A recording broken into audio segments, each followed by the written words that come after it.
Hello everyone, science ಸಬ್ಜೆಕ್ಟಲ್ಲಿ ಹಳೆ question ಪೇಪರಲ್ಲಿ ಬಂದಿರುವಂತಹ ಕ್ವಶನ್ ಮತ್ತು ಕೀವರ್ಡ್ಸ್ ಮೇಲೆ ಇಂಪಾರ್ಟೆಂಟ್ ಪಾಯಿಂಟ್ಸನ್ನು ಬರ್ಕೊಂಡಿದ್ದೆ. ಅದನ್ನು ನಿಮ್ಮ ಜೊತೆಗೆ ಶೇರ್ ಮಾಡೋಣ ಅಂತ ಈ ವಿಡಿಯೋನ ಮಾಡ್ತಾ ಇದ್ದೇನೆ. ಫಸ್ಟ್, ಇನ್ಸುಲಿನ್ ಅಂದರೆ ಹಾರ್ಮೋನು ರೆಗ್ಯುಲೇಟ್ ಮಾಡುತ್ತೆ ಯಾವುದನ್ನು? Carbohydrates, protein, fat, metabolism. Next pancreas ಅಂದರೆ ಗ್ಲ್ಯಾಂಡು ಸೆಕ್ರೇಟ್ ಮಾಡುತ್ತೆ ಇನ್ಸುಲಿನ್ನ ಸೆಕ್ರೇಷನ್ ಮಾಡೋಕ್ಕೆ ಪ್ಯಾಂಕ್ರಿಯಸ್ ಗ್ಲ್ಯಾಂಡ್ ಇದೆ ಆಯಿತಾ. Next, sugar in diet affect ಮಾಡುತ್ತೆ ಪ್ಯಾಂಕ್ರಿಯಾಸ್ ಎಬಿಲಿಟಿ. ಯಾಕೆ? To function properly, influencing insulin production and regulation. Next ಬಂದು ಬೇಲ್ ಜ್ಯೂಸ್ ಅಂದರೆ ಹ್ಯೂಮನ್ ಡೈಜೆಸ್ಟಿವ್ ಸಿಸ್ಟಮಲ್ಲಿ ಬರೋದು. ಬೇಲ್ ಜ್ಯೂಸ್ ಏನು ಕೆಲಸ ಮಾಡುತ್ತೆ? It makes the partly digestive food coming from stomach alkaline ಮಾಡುತ್ತೆ. It helps in digestion of fat. Okay, next sound ಬಗ್ಗೆ ನೋಡ್ತಾ ಹೋಗೋಣ. ತುಂಬ ಇಂಪಾರ್ಟೆಂಟು. 3 ಮೀಡಿಯಮ್ ಕೊಟ್ಟಿರ್ತಾರೆ, ಅದರ ಕಂಪ್ಯಾರಿಸನ್ ಮೇಲೆ ಸೌಂಡ್ ಎಷ್ಟು ಫಾಸ್ಟ್ ಹೋಗುತ್ತೆ ಅನ್ನೋ ಒಂದು ಕಾನ್ಸೆಪ್ಟ್ ಮೇಲೆ ನೋಡ್ತಾ ಹೋಗೋಣ. C medium, A medium, B medium ಕೊಟ್ಟಿದ್ದಾರೆ. 3 ಬೇರೆ ಬೇರೆ ಡೆನ್ಸಿಟಿ ಇರುವಂತಹ ಮೀಡಿಯಮ್ಮು. ಕಾನ್ಸೆಪ್ಟ್ ಏನು ಅಂತಂದರೆ, ಲೆಸ್ ಡೆನ್ಸಿಟಿಯಲ್ಲಿದ್ದಾಗ ಸೌಂಡು ಫಾಸ್ಟಾಗಿ ಹೋಗುತ್ತೆ, ಸೌಂಡು ಜಾಸ್ತಿ ಫಾಸ್ಟಾಗಿ ಹೋಗುತ್ತೆ ಲೆಸ್ ಡೆನ್ಸಿಟಿಯಲ್ಲಿದ್ದಾಗ. ಆದರೆ ಮೋರು ಎಲಾಸ್ಟಿಸಿಟಿ ಇರಬೇಕು, ಅರ್ಥ ಆಯ್ತಾ ಕಾನ್ಸೆಪ್ಟ್. ಅದರ ಮೇಲೆ ಇನ್ನೊಂದು ಪುಟ್ಟದಾಗಿರುವಂತಹ ನೋಟ್ಸನ್ನು ಮಾಡ್ಕೊಂಡಿದ್ದೇನೆ, ಅದನ್ನು ನೋಡ್ತಾ ಹೋಗೋಣ. Speed of sound in a medium depends on its density and elasticity. ನೋಡಿದ್ವಲ್ಲ ಕಂಡೀಷನು ಸೇಮ್. ಸೌಂಡ್ ಎದ್ರ ಮೇಲೆ ಡಿಪೆಂಡ್ ಆಗಿದೆ? ಒಂದು ಮೀಡಿಯಮ್ ಡೆನ್ಸಿಟಿ ಮೇಲೆ, ಎಲಾಸ್ಟಿಸಿಟಿ ಮೇಲೆ, ಎರಡೂ ಮೇಲೂ ಡಿಪೆಂಡ್ ಆಗಿದೆ. Sound typically travels slower in denser medium. ಏನಂದರೆ ಡೆನ್ಸರ್ ಮೀಡಿಯಮಲ್ಲಿ ಸ್ವಲ್ಪ ಸ್ಲೋ ಅಲ್ಲಿ ಸೌಂಡ್ ಹೋಗುತ್ತೆ. ಇಟ್ ಡಿಪೆಂಡ್ಸ್ ಅಂದರೆ it also depends on how elasticity or compressible the medium is. ಎಷ್ಟು ಎಲಾಸ್ಟಿಸಿಟಿ ಇದೆ ಅನ್ನೋ ಒಂದು ಮೀಡಿಯಮ್ ಮೇಲೆ, ಎಷ್ಟು ಡೆನ್ಸಿಟಿ ಇದೆ ಆ ಮೀಡಿಯಮ್ ಮೇಲೆ ಅನ್ನೋದನ್ನು ಇಟ್ಕೊಂಡು ಸೌಂಡು ಎಷ್ಟು ಫಾಸ್ಟಾಗಿ ಹೋಗಿದೆ ಅನ್ನೋದನ್ನು ನಾವು ಕಂಡುಹಿಡಿಬೋದು. ಡೆನ್ಸಿಟಿ ಏನಾದರೂ ಹೈ ಲೆವೆಲಲ್ಲಿತ್ತು ಅಂದರೆ ಸೌಂಡು ಕಡಿಮೆ ಆಗಿ ಲೇಟಾಗಿ ಕೇಳಿಸುತ್ತೆ. ಓಕೆನಾ?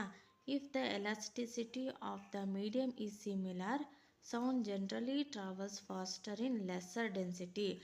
ಮೀಡಿಯಮ್ಮು ಲೆಸ್ಸರ್ ಡೆನ್ಸಿಟಿ ಇದ್ದರೆ ಸೌಂಡು ಫಾಸ್ಟಾಗಿ ಹೋಗುತ್ತೆ. ಯಾಕೆ ಅಂತಂದರೆ, because particles R more easily displaced and transmit sound waves more quickly. ಅಂದರೆ ಯಾಕೆ ನಮಗೆ ಲೆಸ್ ಡೆನ್ಸಿಟಿ ಇದ್ದಾಗ ಸೌಂಡು ಬೇಗ ಕೇಳಿಸುತ್ತೆ ಅಂತಂದರೆ, ಪಾರ್ಟಿಕಲ್ಸ್ ಇರುತ್ತಲ್ಲ ಮೀಡಿಯಮಲ್ಲಿ, ಅದು ಬೇಗ ಒಂದಕ್ಕೊಂದು ತಾಕ್ಕೊಂಡು ಏನಂದರೆ ಸೌಂಡು ಬೇಗ ಟ್ರಾನ್ಸ್ಮಿಟ್ ಆಗುತ್ತೆ ಆಯಿತಾ. ಅದಕ್ಕೆ ನಮಗೆ ಬೇಗ ಕೇಳಿಸುತ್ತೆ ಎಲ್ಲಿ? ಲೆಸ್ ಡೆನ್ಸಿಟಿ ಇದ್ದಾಗ. Sound energy needs a medium for it's propagation. Sound energy ಏನು? ಅದು ಪ್ರೊಪಗೇಟ್ ಆಗಬೇಕು ಅಂದರೆ ಒಂದು ಮೀಡಿಯಮ್ ಬೇಕೇ ಬೇಕು. ಪ್ರೊಪಗೇಟ್ ಅಂದರೆ ಮೂವ್ ಆಗೋದು ಆಯಿತಾ. ಸೌಂಡ್ ಟ್ರಾವೆಲ್ಸ್ ಫಾಸ್ಟರ್ ಇನ್ ಸಾಲಿಡಲ್ಲಿ ಏನಾಗುತ್ತೆ? ಸೌಂಡು ತುಂಬಾ ಫಾಸ್ಟಾಗಿ ಹೋಗುತ್ತೆ. ಸೌಂಡ್ ಟ್ರಾವೆಲ್ಸ್ ಸ್ಲೋಯೆಸ್ಟ್ ಇನ್ ಗ್ಯಾಸಿಯಸ್ಸಲ್ಲಿ ಸ್ವಲ್ಪ ಕಡಿಮೆ ಹೋಗುತ್ತೆ comparative solid.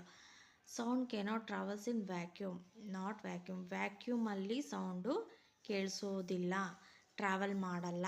Next, sound energy needs a medium, a gas such as air, a liquid such as water, a solid such as metal. ಅರ್ಥ ಆಯ್ತು? ಇನ್ನೊಂದ್ಸರಿ ಹೇಳ್ತೀನಿ. Sound energy needs a medium ಬೇಕೇ ಬೇಕು ಸೌಂಡ್ ಎನರ್ಜಿಗೆ. ಗ್ಯಾಸ್ ಅಂದರೆ ಏರು, ಲಿಕ್ವಿಡಿಗೆ ಎಕ್ಸಾಂಪಲ್ ವಾಟರು, ಸಾಲಿಡಿಗೆ ಎಕ್ಸಾಂಪಲ್ ಮೆಟಲ್. ಓಕೆ, ಇದಿಷ್ಟು ಇಂಪಾರ್ಟೆಂಟು ಪಾಯಿಂಟ್ಸು ಸೌಂಡು ಅನ್ನೋ ಒಂದು ಕಾನ್ಸೆಪ್ಟ್ ಮೇಲೆ, ಅದರ ಮೀಡಿಯಮ್ ಅನ್ನೋ ಒಂದು ಕಾನ್ಸೆಪ್ಟ್ ಮೇಲೆ ಆಗಿದೆ. ನೆಕ್ಸ್ಟು ಪಾಯಿಂಟ್ ನೋಡ್ತಾ ಹೋಗೋಣ. ನಾರ್ಮಲ್ ಟೆಂಪರೇಚರ್, ಇದು ಅಬ್ಸರ್ಪ್ಷನ್ ಒಳಗೆ ಬರ್ತಾ ಹೋಗುತ್ತೆ. ನಾರ್ಮಲ್ ಟೆಂಪರೇಚರ್ ಏನು ಅಂದರೆ 37 ಡಿಗ್ರಿ ಸೆಲ್ಸಿಯಸ್. ಇದು ಫ್ಯಾರನೈಟಲ್ಲೂ ಕೇಳಬಹುದು, ನಾವು ಎರಡರಲ್ಲೂ ನೋಟ್ ಮಾಡಿ ಇಟ್ಕೊಂಡ್ರೆ ಒಳ್ಳೆಯದು. Heat flows from a body at a higher temperature to a to a body at lower temperature. ಇದು ಇನ್ಫ್ಲುಯೆನ್ಸ್ ಮತ್ತು ಕನ್ಕ್ಲೂಷನ್. ಇದಕ್ಕೆ ಈ ಒಂದು ಅಬ್ಸರ್ವೇಷನ್ನಿಗೆ ಇದು ಕನ್ಕ್ಲೂಷನ್ ಆಗಿ ಬರುತ್ತೆ. ಅರ್ಥ ಆಯ್ತಾ? ನೆಕ್ಸ್ಟ್ ಒಂದು ಪಾಯಿಂಟ್ ಅಂದರೆ while ice melts at 0 degree it's temperature remains same. ಅದಕ್ಕೆ ಏನಂತ ಕರೀತಾರೆ? ಲೇಟೆಂಟ್ ಹೀಟ್ ಅಂತ ಕರೀತಾರೆ. ಲೇಟೆಂಟ್ ಹೀಟ್ ಅಂದರೆ ಏನು? When ice is heated at 0 degree it observes the heat energy to change its state from solid to liquid. The temperature does not increase until all the ice has melted. This is because the observed heat is used to break the bond between the molecules rather than increasing the temperature of the substance itself. So, while the ice is melting, its temperature stays at 0 degree until it has completely turn into water. ಒಂದು ಐಸ್ನ ನಾವು ಬಿಸಿ ಮಾಡ್ತಾ ಇದ್ದೀವಿ ಅಂದರೆ ಅಲ್ಲಿ ಏನಾಗಿರುತ್ತೆ? Latent heat ಬಂದಿರುತ್ತೆ. Ice full ಕರಗಿ ನೀರಾಗೋ ತನಕ ಅಲ್ಲಿ ಟೆಂಪರೇಚರ್ ವೇರಿಯೇಷನ್ಸ್ ಇರಲ್ಲ. ಟೆಂಪರೇಚರು ಸೇಮೇ ಇರುತ್ತೆ. ನೀವು ಎಷ್ಟೇ ಬೆಂಕಿನ ಜೋರು ಮಾಡಿದರೂ ಕೂಡ ಟೆಂಪರೇಚರು ಸೇಮ್ ಇರಲ್ಲ. ಯಾಕೆ ಅಂತಂದರೆ ಅದು ಒಂದು ಸಾಲಿಡ್ ಫಾರ್ಮಲ್ಲಿರುತ್ತೆ. ಆ ಸಾಲಿಡಿಂದ ಲಿಕ್ವಿಡ್ ಫಾರ್ಮ್ ಆಗೋದಕ್ಕೆ ನೀವು ಕೊಟ್ಟಿರುವಂಥ ಹೀಟೆಲ್ಲ ಅಲ್ಲಿಗೆ ಯೂಸ್ ಆಗ್ತಾ ಹೋಗುತ್ತೆ. ಸೊ ಹಾಗಾಗಿ ಟೆಂಪರೇಚರ್ ಏನಿದ್ರೂ ಸೇಮೇ ಇರುತ್ತೆ. ಅರ್ಥ ಆಯ್ತಾ? ನೆಕ್ಸ್ಟ್ ಒಂದು ಕಾನ್ಸೆಪ್ಟನ್ನು ನೋಡ್ತಾ ಹೋಗೋಣ. ಇದು ಒಂದು ಮೆಥಡಾಲಜಿಯಲ್ಲಿ ನಾವು ಸಪ್ರೇಟಾಗಿ ಡಿಸ್ಕಷನ್ ಮಾಡ್ತೇನೆ. ಇಲ್ಲಿ ಕ್ವಶನ್ ಪೇಪರಲ್ಲಿ ಯಾವ ಥರ ಕ್ವಶನ್ಸ್ ಬರುತ್ತೆ ಅಂತ ನೋಡ್ತಾ ಹೋಗೋಣ. ಇಲ್ಲಿ number, atomic number, mass number, ಹಾಗೆ number of electrons, number of protons, number of neutrons ಈ ಥರದ್ದು ಕೊಟ್ಟಿರ್ತಾರೆ. ಇಲ್ಲಿ ಸಿಂಪಲ್ ಏನೋ ಕ್ಯಾಲ್ಕುಲೇಷನ್ಸ್ ಇರುತ್ತೆ, ಅದನ್ನು ನೋಟ್ ಮಾಡ್ಕೊಳ್ಳೋದನ್ನು ಮರಿಬೇಡಿ. ನೆಕ್ಸ್ಟ್ ಕಾನ್ಸೆಪ್ಟು ಲೈಟ್ ಮೇಲೆ ಒಂದಾದರೂ ಇದ್ದೇ ಇರುತ್ತೆ. ಅದು convex mirror are used in rare view mirrors in vehicles. ಇದು ಕಾನ್ಸೆಪ್ಟ್ ಗೊತ್ತೇ ಇದೆ, ನಾನು ಹಿಂದಿನ ವಿಡಿಯೋದಲ್ಲಿ ಹೇಳಿದ್ದೆ. ಸೊ ಹಾಗಾಗಿ ಲೈಟ್ ಬಗ್ಗೆ ನಾನು ಜಾಸ್ತಿ ಏನು ಡಿಸ್ಕಸ್ ಮಾಡೋಕ್ಕೆ ಹೋಗಲ್ಲ. ನೆಕ್ಸ್ಟು ನಿಕ್ರೋಮ್ ಬಗ್ಗೆ ಇದ್ದೇ ಇರುತ್ತೆ. ಅಥವಾ ಎಲೆಕ್ಟ್ರಾನಿಕ್ಸ್ ಮೇಲೆ ಒಂದು ಕ್ವೆಶನ್ ಇದ್ದೇ ಇರುತ್ತೆ, ಒಂದು ಪ್ರಾಬ್ಲಮ್ ಇರುತ್ತೆ, ಅಥವಾ ಈ ಥರ ಅಪ್ಲೈಡ್ ಸೈನ್ಸ್ ಇದ್ದೇ ಇರುತ್ತೆ.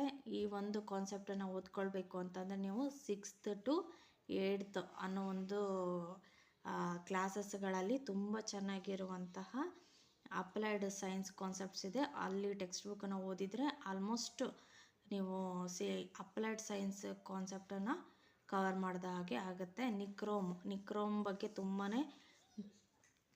ಕ್ವಶನ್ಸ್ ಇದ್ದೇ ಇರುತ್ತೆ. ನಿಕ್ರೋಮ್ ಅಂದರೆ ಅದೊಂದು ಅಲಾಯ್ ಅಂದರೆ 2-3 ಮೆಟಲ್ನು ಜಾಯಿನ್ ಆಗಿರೋದಕ್ಕೆ ಅಲಾಯ್ ಅಂತ ಕರೀತಾರೆ. ಇಲ್ಲಿ ನಿಕ್ರೋಮ್ ಅಂದರೆ ನಿಕಲ್ ಮತ್ತು ಕ್ರೋಮಿಯಂ ಎರಡೂ ಸೇರ್ಕೊಂಡು ಆಗಿರೋದೇ ನಿಕ್ರೋಮ್ ಅಂತ. ಹೀಟಿಂಗ್ ಎಲಿಮೆಂಟ್ ಇನ್ ಡಿವೈಸಸ್, ಇದು ಎಲ್ಲಿ ಯೂಸ್ ಮಾಡ್ತಾರೆ ಅಂದರೆ ಹೀಟಿಂಗ್ ಎಲಿಮೆಂಟಾಗಿ ಯೂಸ್ ಮಾಡ್ತಾರೆ. ಎಲೆಕ್ಟ್ರಿಕ್ ಟೋಸ್ಟರಲ್ಲಿ ಇರುವಂತಹ ಮೆಟಲ್ ಯಾವುದು ಅಂತಂದರೆ ನಿಕ್ರೋಮು. ಎಲೆಕ್ಟ್ರಿಕ್ ಗೀಝರಲ್ಲೂ ನಿಕ್ರೋಮೇ ಯೂಸ್ ಮಾಡಿರ್ತಾರೆ. ಇದು ಕೇಳ್ತಾರೆ ನೋಡಿ ಅಪ್ಲೈಡ್ ಸೈನ್ಸಲ್ಲಿ. Good resistance to high temperature. ಯಾಕೆ ಯೂಸ್ ಮಾಡ್ತಾರೆ ನಿಕ್ರೋಮು ಅಂತಂದರೆ ಅದು ಗುಡ್ ರೆಸಿಸ್ಟೆನ್ಸ್ ಅಂದರೆ ಏನು? ರೆಸಿಸ್ಟೆನ್ಸ್ ಅಂದರೆ ರೆಸಿಸ್ಟ್ ಮಾಡೋದು ಅಂದರೆ ತಡೆ ಮಾಡೋದು. ಅರ್ಥ ಆಯ್ತಾ? ತಡೆ ಮಾಡೋದು. ಹೀಟ್ ಹೈ ಟೆಂಪರೇಚರ್ ಹೈ ಆಗಲಿಕ್ಕೆ ನೀವು ಎಷ್ಟೇ ವರ್ಕ್ ಕೊಟ್ರು, ಲೋಡ್ ಕೊಟ್ರು ಅದೇನು ಮಾಡುತ್ತೆ? ಹೀಟ್ ಆಗಲ್ಲ, ಕಡಿಮೆ ಹೀಟ್ ಆಗುತ್ತೆ. ಅದನ್ನು ತಡ್ಕೊಳ್ಳುತ್ತೆ. ಹೀಟ್ ಆಗೋದನ್ನು ತಡ್ಕೊಳ್ಳೋಕೆ ಯೂಸ್ ಮಾಡುವಂಥದ್ದೇ ಒಂದು ಮೆಟಲ್ ಆಗಿದೆ. ಯಾವುದು? ನಿಕ್ರೋಮ್. ಅರ್ಥ ಆಯ್ತಾ? Good resistance to the high temperature, durable in high heat condition.